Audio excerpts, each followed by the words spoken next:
welcome back to Tommy's Top Shelf Comics for the week of January 4th, 2022. I'm Tommy, joined by Murphy. It's 2023. 2023. January 4th, Happy New 2023. Year. Yeah, it's been a year. So, Yeah, how was your hey week? man, we're coming up on our year. Mm-hmm. We're 3 months away now. Yep. It's been fun. This is definitely the light week that we thought last week was Yeah. gonna be. Yeah. So it leaked into January. But we Right. got there. We found 5 books. Our first book, number 5, is Fantastic Four, number 3. So this one's called A Shoptastic Day. The Human Torch is alone in New York, trying to survive in a city that hates and fears, well, mostly him specifically. There's just one thing for Johnny to do: adopt an all new secret identity and take an all new job nobody else wants. But when things at work heat up, Johnny discovers that while you can forget the past, that doesn't mean it'll stay buried, and has to decide if there are certain things that the Human Torch can't let himself do. Also, in this issue, Johnny Storm fights a tornado. So this one, I'm actually pretty So pumped actually, about what's this. on the cover is going to happen. Yeah, it'll actually be there. Um, But no, this whole book I'm actually pretty excited about. Like, I don't like the fact that it's another time skip and we don't know what happened and all that. But each issue so far has been pretty cool. Nice. Like the first issue centered around Ben Grimm and Alicia going off, and they're avoiding whatever happened in New York their way. You know, then the second issue actually was sweet. It's like Sue and Reed find a town that is all Doombots that are like they're like sentient now. They live their own lives Okay. and aren't just like Doombots. But they were like so it's like each issue has so far been pretty interesting. Seeing like kind of a back to basics for the Fantastic Four. And this I one, do I always mean, like that. yeah, and this one I mean Johnny Storm. I mean, what a cool power set. Something wild's going to happen, like a tornado, you Right. know? Right. So I'm pretty excited about this book and to see where it takes off from here now that, new creative team and no event and Yeah. so on and so on. Absolutely. But so Cool. that'll take us on to number 4, which this week is Spider-Man number 4. It's the end of the Spider Verse, Part 4. There's a lot of fours following Fantastic Four. The unraveling, the end of the Spider Verse rages on. Yes, that really happened last issue. The tremors will be felt until it all ends. That's truly all we can say until you read number 3. That's about fair. It's Did you read number number 3 3? had a yeah, number 3 had something wild happen. Uh Not spoiling anything, but obviously, if you look at the cover, it's talking about having a new Spider-Man, and Mm-hmm. um, obviously, with any of these things, it's probably not set in stone. Yeah, it's Right. Spider-Man. Sure. Yeah, he Yeah. ain't going Yeah. nowhere. Right. It'll be like Right. issue 5, and then they're Yeah. gonna be No. like, Right. it's all fine. But no, it's been an interesting time reading this one, and also I just love Dan Slott. Like, and Mark Bagley, like the art is awesome. The story's pretty cool. Um, Tommy and I had talked about it earlier, but Mm-hmm. it is a little bit weird timeline wise, because there's so many different characters that all have some sort of story going on. But it's pretty cool, Yeah. and I enjoy any Spider Verse stuff. And Dan Slott's killed it twice before. There's no reason to think he's not going to kill the ending of this one too. Yeah, it is. It is on my list of things to catch up on. I've been catching up on a lot of indies like Radiant Black and Noctera and Something's Killing the Children and House of Slaughter and but That's where my catch up started. yeah, It was I'll get to Spider Man. I'll get to Spider when Man. I had 9 issues of Department of Truth to read. I was like, all right, we just got to do that. Yeah, Like, I can only do about an issue of that a night. I need to switch to something else.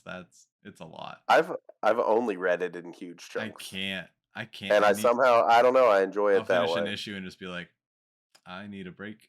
I need a drink. Right? I need something. But Moving on to our number three, we got Spy Superb by Dark Horse Comics. All right, so this one from the New York Times best-selling and Harvey Award-winning graphic novelist Matt Kind comes the latest Fluxhouse humorous espionage adventure. It's John Wick meets Wes Anderson in this mystery thriller about a secret organization that's developed the perfect spy. Who is the perfect spy? A spy that doesn't even realize they are a spy, aka the useful idiot. This particular useful idiot is named Jay. Jay is sent on missions without even realizing he's on a mission until he picks up the wrong phone with the wrong secret intel, and now Russian hit squads and elite assassins are after him. But Jay believes he was a sleeper agent and is the spy superb. His complete obliviousness and lack of survival skills may be the only thing that saves him in this globe-trotting espionage tale, where nothing is what it seems, but also kind of exactly is what it seems. Sounds hilarious. This one sounds fun. That's Yeah. like Just on a imagine like on a your special friend who like just it's like a stoner comedy. Like I yeah, imagine it'll yeah, be something like that. Like yeah. maybe not him being a stoner, but it's like, he I don't know, drops something and then goes to pick it up so the bullet flies over his head, like I think it's just gonna be fun to, especially in a light week if got $7.99 laying around, just pick it up. Um, it doesn't really say the size of it though. Its format is comic, Yeah. but it doesn't say if it's Doesn't have a a page count. yeah, if it's a I'm big assuming this issue is a or not. thicker book. I mean, it has to be for $7.99 unless it's Yeah. like the best story ever written. Right. Like you gotta buy it. Right. But I'd assume it's gonna be bigger. Yeah, I'd But assume so. we'll see. This one, just like I said, on a light week, if you're looking for something new to try out, this one sounds fun. Absolutely. But moving on to our number two, another new one to check out, Children of the Black Sun #1 from the artist of the hit series The House of Slaughter. It is not difficult to be happy under a blue sky, but it takes a lot of courage to be strong even under a black sun. Over the years, a black sun has risen twice, a dark dawn whose rays have done terrible things to people's minds, driving them to all sorts of horror. 12 years have passed since the last time. The world still fears the return of the inexplicable phenomenon, but fear is not the only legacy of those terrible days. All the women who got pregnant under the influence of the black sun have given birth to babies with some pecul- peculiarities. Peculiarities. That is a weird Peculiarities. word. That's a word.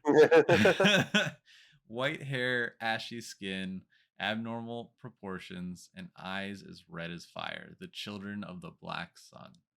Brightvale is a small town like many others. Here, the children of the Black Sun are treated with particular contempt, especially in the days leading up to the anniversary of the two disasters. The hatred of their fellow villagers, terrified of a possible return of that horror, will push these kids to unite and embark on a hallucinatory journey to discover themselves and their true nature. But is the Black Sun really about to return? So this seems like a super Heavy. cool. Yeah, it seems dark. It seems heavy. Seems heavy. Like It's dealing with kids in an unfortunate situation, which is so yeah, I mean they'd be 12, right? Like yeah, 11, 12 yeah, years yeah, old. yeah. Wait, well, maybe. Some Depends. of Yeah, them might be older than that depends which one, which Black Sun. because it's happened Twice. twice Yeah, and this is happening 12 years after the last time. right. So, I mean, there might be some adult children of the Black Sun too, but Yeah, this seems just like heavy. yeah. And with I'm gonna say his name wrong, but or her name wrong, Letizia Cadonici. Their art is just awesome. Yeah. Like, I've really been. I um, just started House of Slaughter Volume 1, and I've really been enjoying yeah, House of Slaughter's art, especially like that second art, it. uh, when you get to the Scarlet Masks is pretty sweet. So I imagine with something like this where it's gonna be dark tones, Right. especially if a black sun is in the sky, like it's gonna be dark. Right. I'm Right. excited to see what it looks like. Cool. There's a girl with an eye patch on Yeah, in some the of the variant background. covers look neat. Yeah. Yeah, so this one seems fun too. I mean, it's 3.99, and I mean, it just seems like it's gonna be one of those ones that I mean, you might not pick it up forever, but it's probably worth just reading one hmm Yeah, horror comics are killing it right now. But always. moving on to our number one, we got Batman 131. Batman more Zdarsky. New arc. Yeah, right. Give me 1 second. All right, so this is the Batman of Gotham Part One. So, huh, get out of here. I do hate that we use this website when there are the ads. I always just clear them before. I try, and then it keeps popping back up. But the Batman of Gotham, Part One, the Toy Box, Part One. So we got two stories. Mhm. So Gotham City has never been darker and deadlier, and after Failsafe, there is no Batman to save it. Can the fractured ghost that roams the streets survive? Whatever happened to the man known as Bruce Wayne? So, new arc. Failsafe left things pretty messed up. Mhm. Seemingly we don't really know what's going on with Batman, uh, or Bruce Wayne. So it's just going to be interesting where they go from here. I mean, there's not much to be said without spoiling too much of that first arc. Right. Um, but the writing and the art both fantastic. Uh, I think that this creative team's going to continue to kill it through however long they do this book. Oh, absolutely. So it's And the it's definitely worth jumping on here. mhm. Obviously, go back the last 5 issues and read all, Zdarsky taking over, but this one's worth picking up. Yeah, and there's also the back story. So there's a short story at the back of each Batman issue, Yeah. and that's starting a new one as well, also written by Zdarsky, featuring Tim Drake. Now this particular issue, is not Jorge Jimenez, though. No, The cover art is, yeah, but the interior is not. Hawthorne. Um, but everybody they have it's Batman. Yeah, Everyone they have on Batman's always gonna be good. yeah. Always Um, something different. but yeah, this one I'm super pumped about.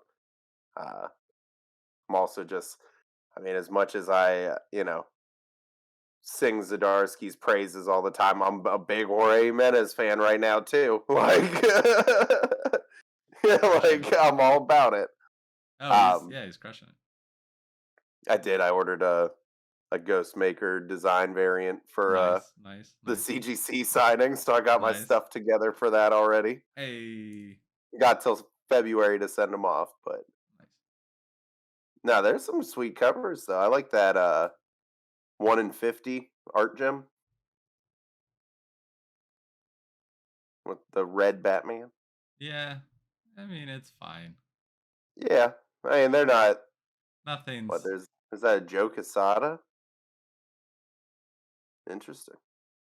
yeah, just none of it's. I don't know. None of these None of variants it's are doing it crazy, for me. yeah. Yeah, I don't know. I No, want but I it want the Batman covers. It yeah, hasn't been you for a while. Next month's Catwoman cover though. yeah, is that a thing I gotta check out? Well, it's the Batman cover, but it has Catwoman on Oh, nice. But it. no, So I mean this one's gonna be cool, and I mean, if you take any advice from us whatsoever, it's read Zdarsky, take pick up Batman. yeah, Like so I got Batman, Spider Man, and some cool independent books. Oh, and Daredevil. right? Yeah, Oh, and Daredevil. Well, Zdarsky. Just it's read yeah, Zdarsky. that's fair. So until next week when we talk more about Zdarsky comic books, we'll catch you guys later. See ya.